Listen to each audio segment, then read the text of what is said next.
মিঠাপুকুরের মৌলভীগঞ্জ উচ্চ বিদ্যালয়ে বার্ষিক ক্রীড়া প্রতিযোগিতা ও সাংস্কৃতিক অনুষ্ঠান অনুষ্ঠিত। আসসালামু আলাইকুম। এমকে টেলিভিশন নিয়মিত সংবাদে আপনাদের স্বাগত জানাচ্ছি আমি লাবণী। শুরুতেই শুনলেন সংবাদ শিরোনাম, এখন ডেস্ক থেকে বিস্তারিত। রংপুর জেলার মিঠাপুকুর উপজেলার ঐতিহ্যবাহী ১ নং খোলাগাছ ইউনিয়ন মৌলভীগঞ্জ উচ্চ বিদ্যালয়ে বার্ষিক ক্রীড়া প্রতিযোগিতা ও সাংস্কৃতিক অনুষ্ঠান অনুষ্ঠিত হয়। বিদ্যালয়টি দীর্ঘদিন থেকে তার অতীত ঐতিহ্য ধরে রাখার জন্য প্রতি বছর এভাবে বার্ষিক ক্রীড়া প্রতিযোগিতার আয়োজন করে থাকেন। শিক্ষার মান উন্নয়ন ও লেখাপড়ার প্রতি শিক্ষার্থীদের উৎসাহ বৃদ্ধি করার জন্য এমন আয়োজন করা হয়।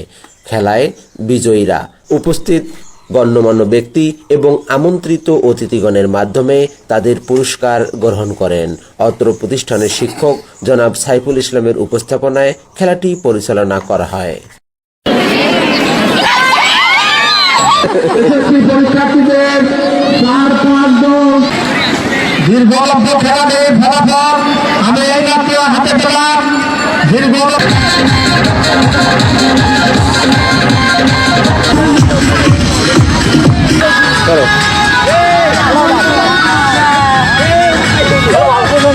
অত্র প্রতিষ্ঠানের প্রধান শিক্ষক জনাব মোক্তারুল ইসলামের সার্বিক তত্ত্বাবধান ও নিরলস পরিশ্রমের মাধ্যমেই খেলাটি পরিচালনা করা হয়। তাছাড়াও তার দক্ষতা ও মেধার কারণেই উত্তরোত্তর উন্নতি হচ্ছে মৌলভীগঞ্জ উচ্চ বিদ্যালয়ের এই প্রতিষ্ঠানটি।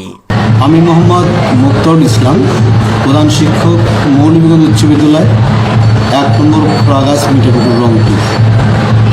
আজকে আমাদের বার্ষিক ক্রীড়া প্রতিযোগিতা।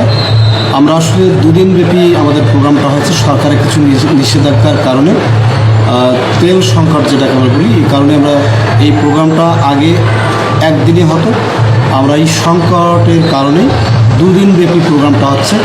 আজকে বার্ষিক ক্রীড়া প্রতিযোগিতা 2026 এবং আগামীকাল সাংস্কৃতিক অনুষ্ঠান হবে। Nazrul Islam, MK television. পরবর্তী সংবাদ দেখার আমন্ত্রণ জানিয়ে শেষ করছি এমকে টেলিভিশনের সংবাদ। আমাদের সাথেই থাকুন। ধন্যবাদ।